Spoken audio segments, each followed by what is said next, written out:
All right, guys, welcome. This is the first podcast of We Should Probably Be Working Right Now. And we're really glad you're here with us right now. It's going to be a fun time. We're going to have a lot of laughs, and you're going to be listening to this at least, 5 times probably, right? Yeah, it should be great. Yeah, I know I am. But. So the first, the setup we have for now is the first 30 minutes. We have a few topics about tech, and we'll take it from there.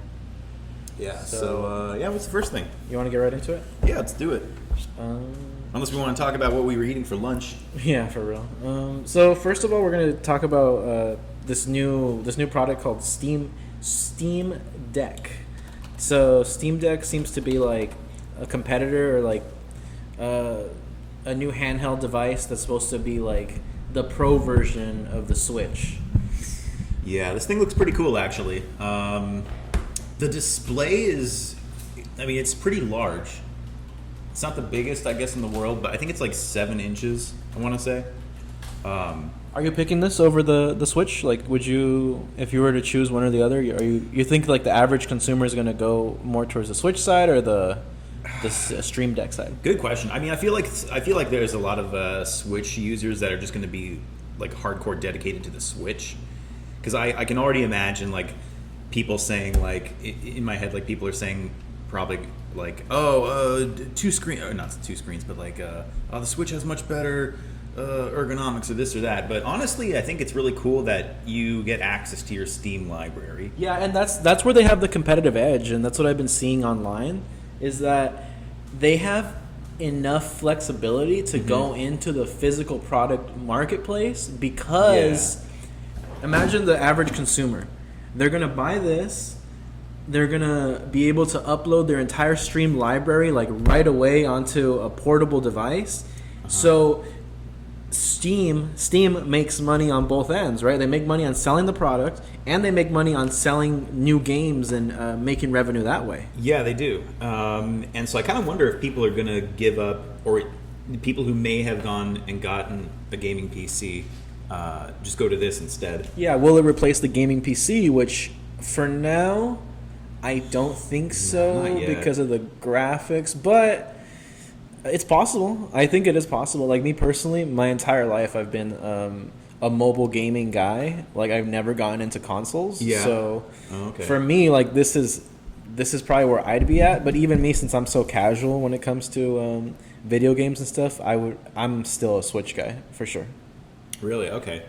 Yeah, I'll be honest. I'll game sometimes on my PC, but I get tired of sitting in a chair for a while. I like just like laying on my bed watching, or on my couch watching something or doing something. Okay. It's just more comfortable. So yeah, because it's like with a handheld device, you're saying it's easier to just like lay back and chill and play a game versus like a console device. You have to like be sitting up in a chair, like just focused. Yeah, pretty much. Yeah. I like being comfortable. It's one of my many. It's one of the many quirks about me. Okay. No, for sure. So we go on to the price. It looks like the starting price is $399. Mm-hmm.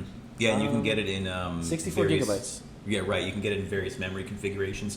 I heard you can also get like a screen cover that's either anti-glare or like a blue light filter, but I think it's anti-glare or something like that. And along with that, like the competitive side to things, it's like it doesn't come with a dock, so a dock is sold separately. So I wonder if that's gonna change anything for people, because like the Switch comes with a dock included when you buy it. So.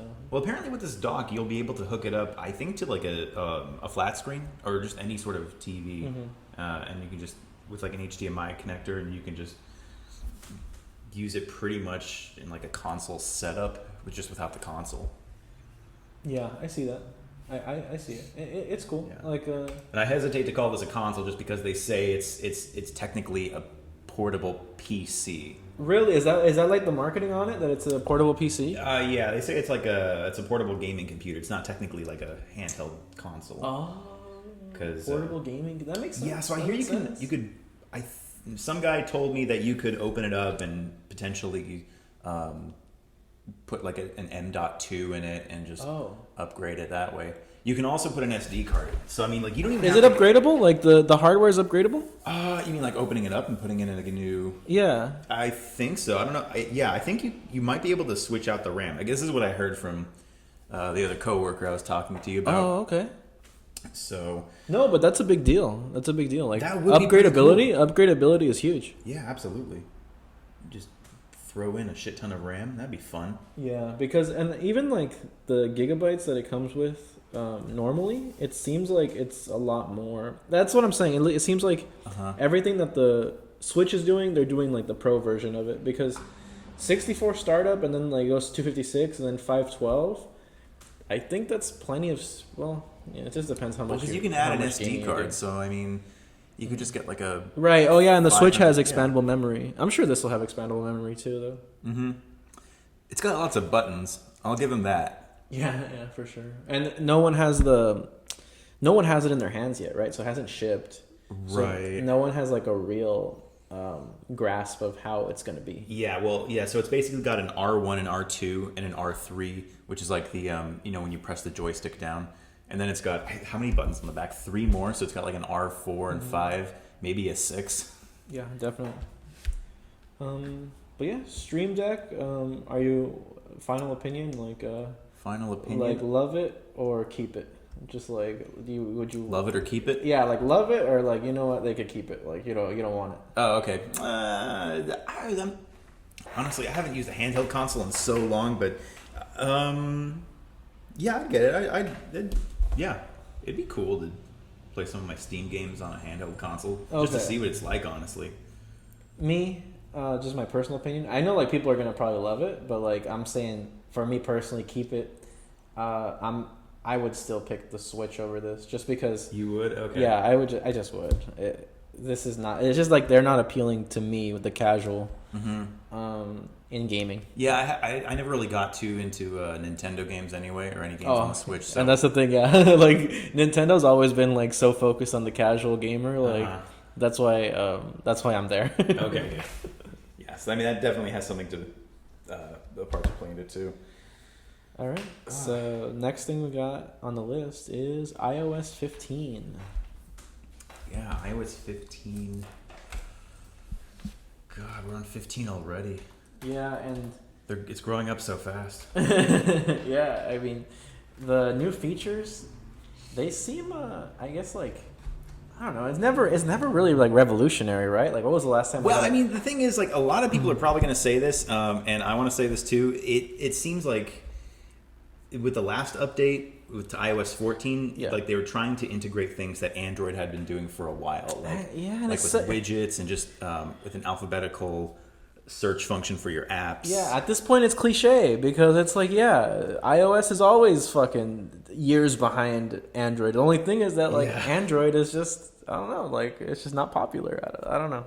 It's just the way they do things, you know? It's like Apple has its own unique style. I mean, it's honestly, if you like the Apple user experience, and by the way, we are repair technicians. We do repairs on phones and tablets, so we've kind of been in this industry for a while. Honestly, it kind of comes down to what you prefer. If you like, some people do belong into the cult of Apple, so yeah, it's just a thing, the walled garden that they talk about so much. You just end up, you start off with the phone, then next thing you know you have a watch, then next thing you know you have the MacBook, and just slowly you're just so. And you have the car. I think you're working on a car right now. I don't know. Then you'll probably buy their 3D food printer, whatever they come up with next. You'll get their shoes. You'll get the merch. Like, You'll go to their university. Yeah. You'll get an Apple we'll house. all clock into. Dude, they're gonna make like Apple smart homes, and it's just gonna be like. Smart homes. Yeah, that's for sure. So that's on the way. Yeah, definitely, man. So like, tell Siri to wash my dishes. So I guess in the tech community, what I've been seeing online is that everybody was excited for the iOS 15 to finally get Final Cut Pro for the iPad Pro. Is that Adobe? Final Cut Pro is the one. It's like, it's the application that is specific to Apple that is on MacBooks, that you could buy on MacBooks, and it's a video editing software. Oh, okay, gotcha. Yeah, so just because like the newest iPad Pro is so high powered and it's like it's like a crazy machine that's just like it's the top end, like the highest end is the iPad Pro, right? Yeah. So everybody wanted it to finally run an application that was worth running on that kind of hardware. Oh yeah, another guy we work with actually had he has one of the newest iPad Pros. I mean, it's a couple guys you're who work right. with. It is powerful. Yeah, I mean, he was running. He does school or something, so he was doing like he's like writing notes with his Apple Pen and doing dual screening with like some other work at the same time. It's pretty impressive, actually. So yeah, from what I saw on MKBHD, he was the one who was talking about it. But yeah, of course, iOS 15 didn't give us Final Cut Pro for the iPad, so it's still left behind on that end of things. Widgets on the home screen was something for the iPad that changed. But I've seen some people do some interesting stuff with the widgets. I don't do much with the widgets, honestly, but like some people have just kind of set them up in like a pretty cool way that I don't know, they customize it pretty well, a lot more than what I would do. Mm-hmm. And like like me, I've fixed iPads. I've bought and sold iPads. Like I've done a lot with iPads. The thing about it is, like at the end of the day, I'm not a big fan of them.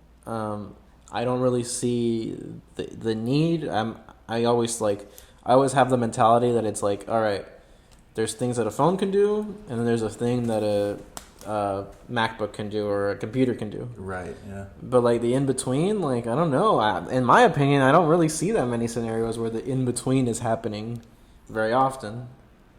Do you think they're going to try to get rid of their MacBook line and just replace it with the iPad? No, it makes too much money. It's weird. I don't know. Sometimes I think like Apple will make something and people will just buy it because like I don't get the iPad. I don't get them.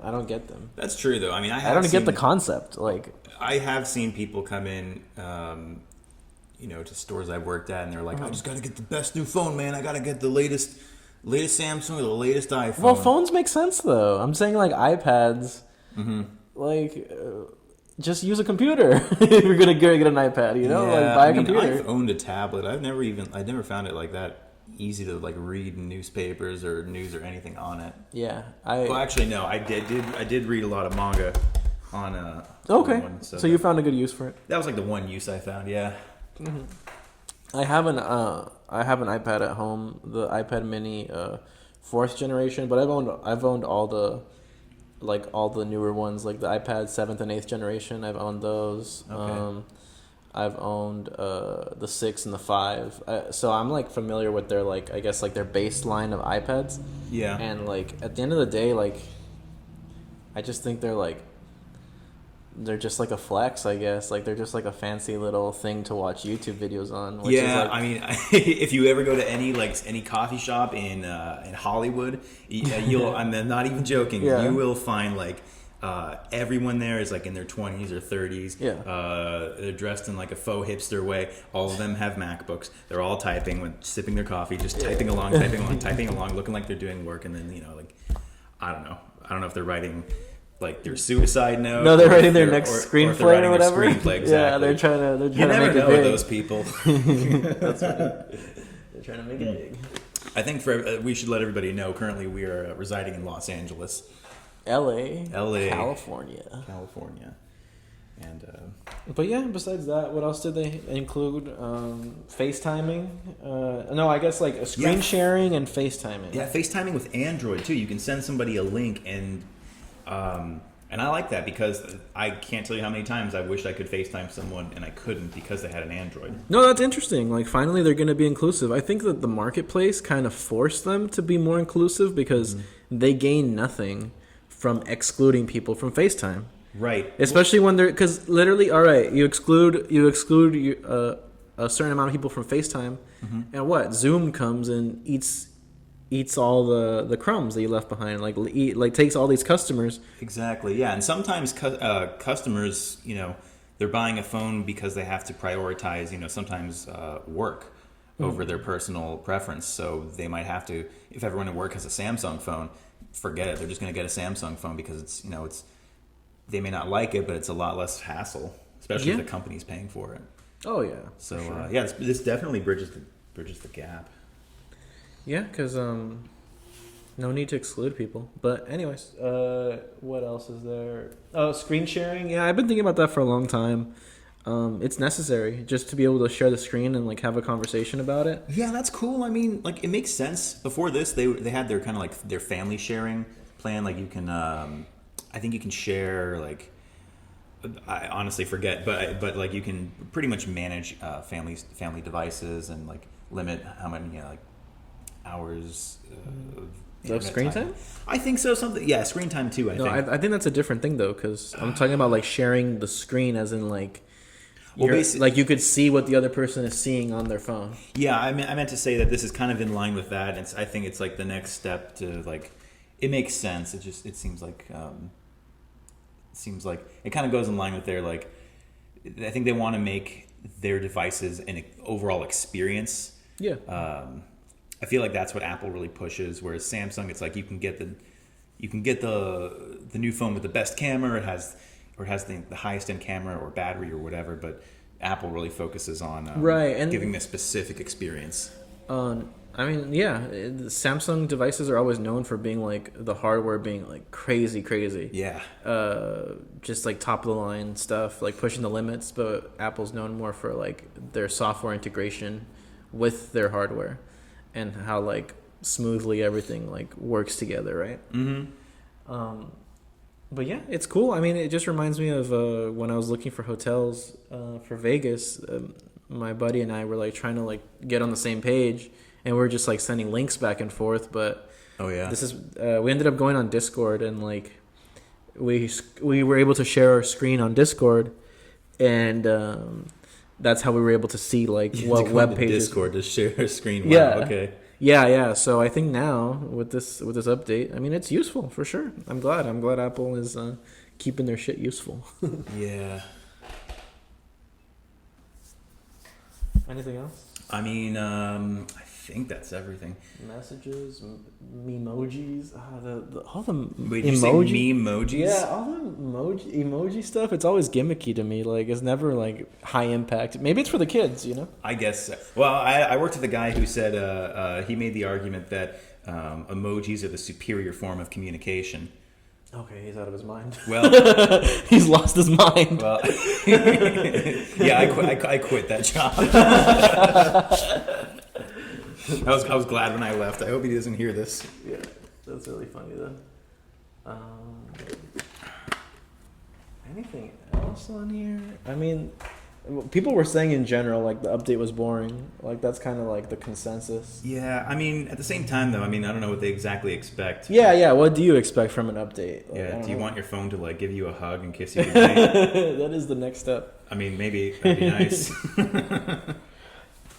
Oh wait, you get live text translation between different languages. Mm-hmm. Oh, so you can like, they kind of had that already, right?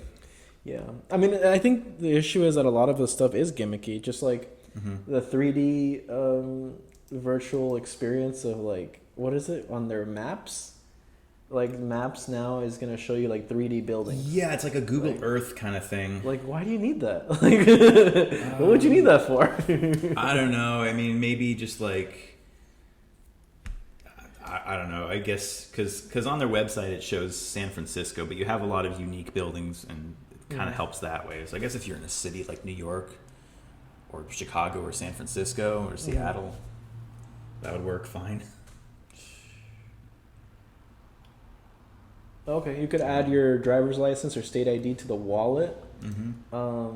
That's cool. I mean, yeah, no, the wallet feature on iPhones has always been one of my favorite ones. Yeah, I really from the new, like the modern features, Yeah, I just wish. I hope stores start accepting that as like proof of ID. So I wonder. That is weird though. I get carded even still, and I've had a picture of my ID before, but I don't know. Maybe this provides some sort of like legitimacy. Yeah, I wonder because. If you go to a bar and you show your picture of your ID on your phone, I don't know. Does that work? Because if it does, I feel like there's going to be a lot of fraud going on. Oh, easily, yeah. Suddenly everyone's going to look like 12 years old, and you're like, what the hell?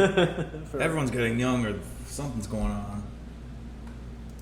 Okay, this is what I've been waiting for, though. Live text and camera.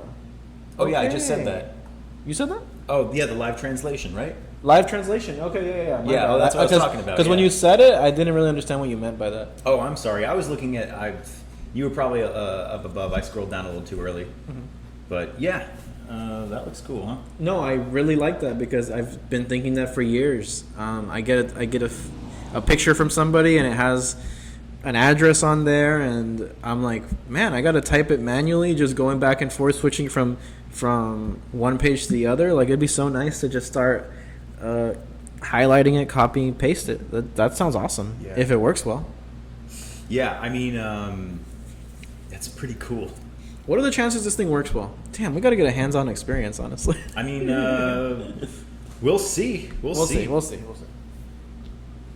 I mean, this augmented reality stuff is, when it's cool like this, when it actually like helps you out, and this is one of those things where it's like, oh, I wish I could just use my phone to do this simple little task, when they can actually bring that into existence. It's like fantastic, because I feel like this is the stuff people dreamed about in the 90s and early 2000s and 80s.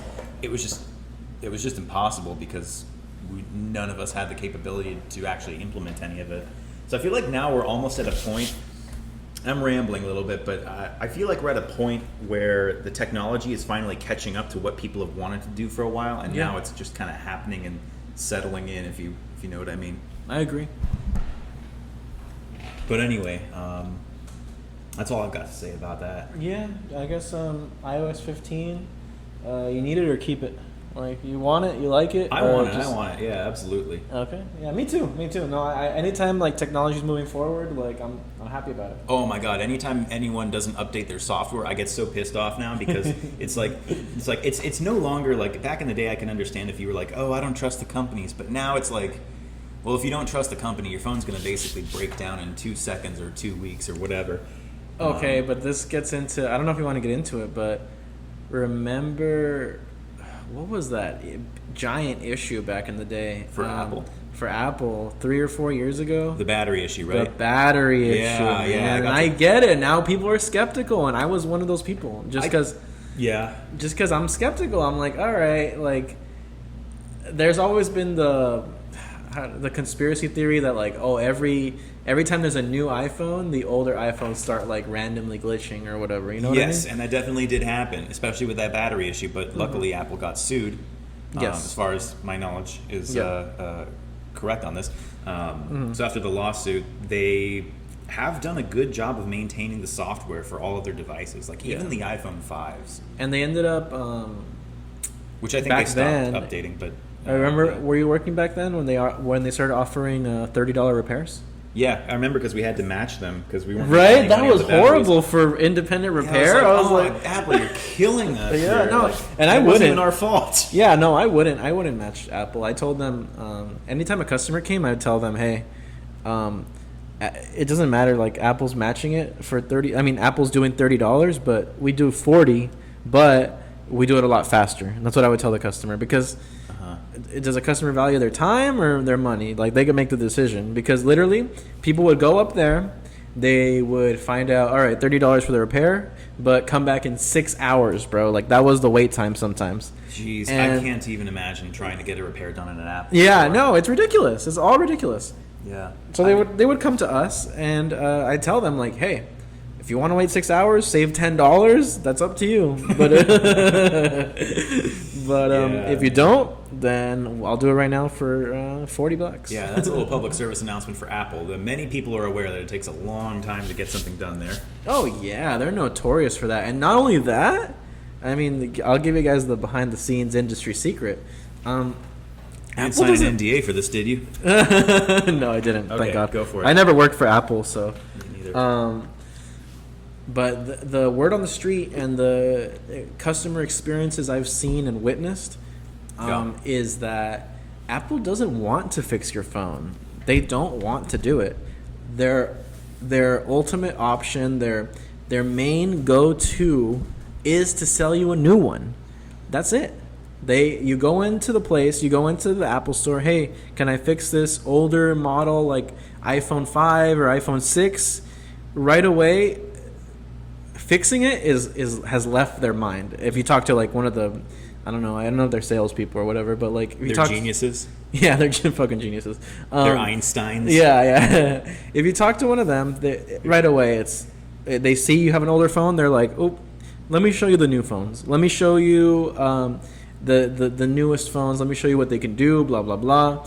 They're not trying to hear, oh, I want to fix this old phone. That's just not in their vocabulary. I don't know if it's something that's directly told to the people, or if it's something that comes naturally, or I don't know. It's just, if you're there for a sales, there's a huge difference in my opinion between a sales job and a repair job. Yeah. And I have a hard time kind of bridging the gap, being a technician and a salesperson. Right.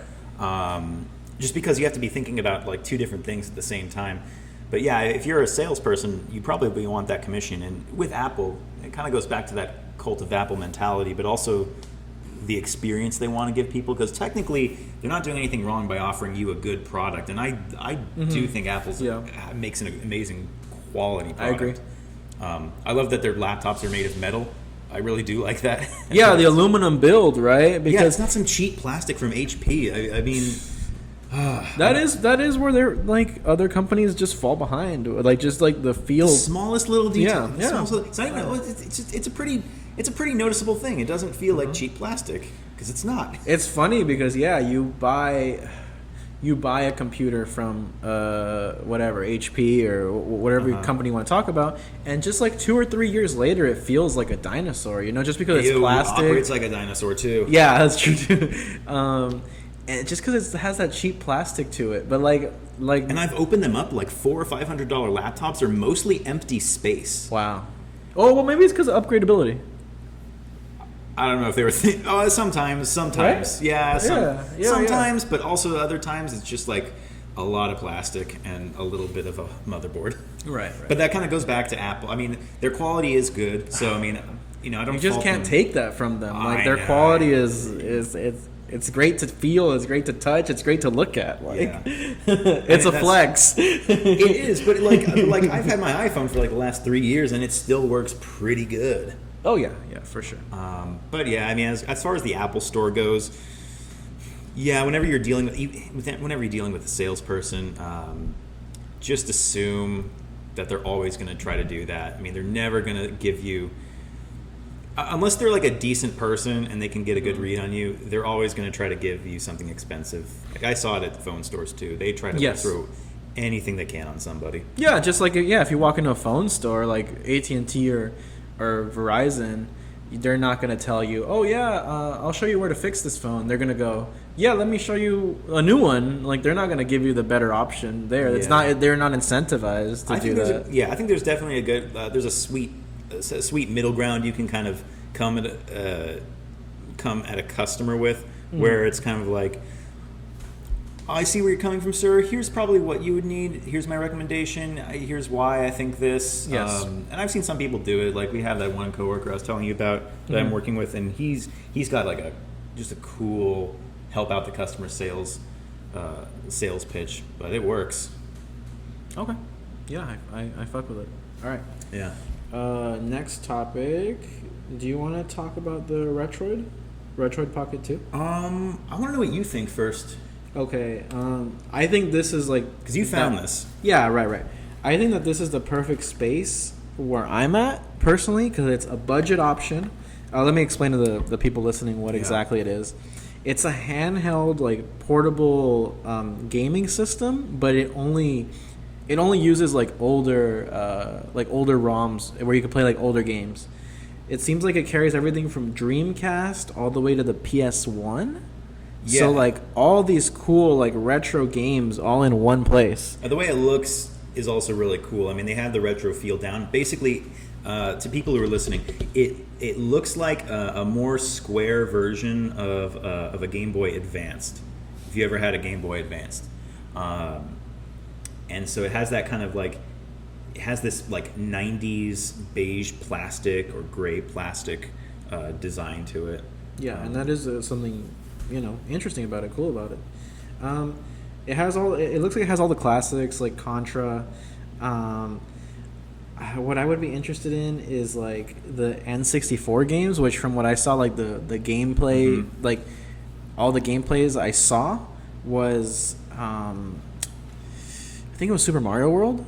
What's the classic on the N64 that people play all the time? Super Mario 64. Yeah, okay, Yeah, Super I love Mario, that game. Yeah, Super Mario 64, which I have like a few memories of playing that game, which is a classic. But what I'm interested in is like if it's playing 64, then I want to play Smash, like the OG Smash. Hell on there. yeah, Like I want to see it, dude. Oh, I can rip motherfuckers apart with Kirby in that game. Yeah, give me the OG Smash. Give me the OG. Ocarina of Time. What was that? Ocarina of Time. Or were we going to say something else? Ocarina. No, I haven't played that. That's But a great one. give me the OG Mario Kart. The first one, right? The first one came out on the 64, right? That is so good. Yeah, like give me the classics, and I that's where I'm at in gaming. That's where I'm at. I want to go back to my childhood. Yeah, give me the retro stuff, which is Forget Apex Legends. Fuck that. No, well, I'm not that guy, so I'm joking. Yeah. But yeah, I love it, and it seems like the whole thing is budget. It's $80. Like come on, that is so cheap. $80 to play all the classics, like all your favorite games. I don't know. I think I'm here. So as far as the games go, you said it's a ROM, right? Yeah. So from what I was looking online, I mean, it's not like huge, so I couldn't get all the details, but it looks like you on the device. There's like a few things you have to do, like download a few applications, and then you could like download games directly from the internet. Okay. And it's all stored on here. There's no removable memory slot or. From what I see, yeah, it is expandable. It is cool. 128 max is what I'm seeing here. All right. It comes with Bluetooth, Wi-Fi. Apparently, you could play with other people who have this. Serious? Yeah, Nice. yeah. You could. There's like LAN. Create a LAN hotspot. Cool. Yeah, I think there's something to be said about keeping it simple. I mean, I think Nintendo probably knows this, but just simplicity and like even if it's connected, it's like limited in what it can do. Just kind of a purpose-built game machine.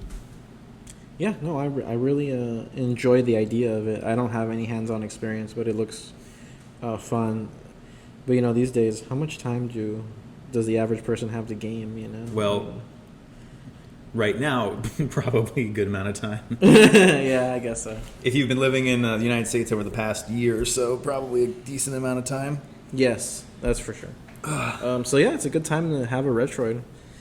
Besides that, this is not a paid sponsorship. No, because they're from France, and we do never take a sponsorship from any French company. Exactly.